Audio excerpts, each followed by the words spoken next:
இடையோடு இடை சேர இதமான கொதிப்பேர பசும் பொண்ணே உனை கொஞ்சம் புடம் போடவா விரலாலே தொடலாமா அகக்காயம் படலாமா இளசான திருமேனி அதை தாங்குமா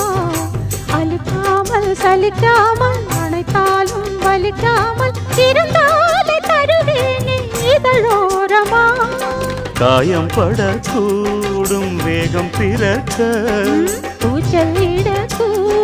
நானும் தவிக்க பூவை ஒரு பூவும் என மெல்ல பறிப்பேன் கட்டிக்கோ கட்டிக்கோ ஒட்டிக்கோ ஒட்டிக்கோ கிட்டவா கட்டழகா சக்கர கட்டி சந்தன கட்டி இந்த சித்திர குட்டி வந்தது சுத்தி எப்பொழுதும் அசத்தும் அசத்தும் உன்னுடைய நினப்பு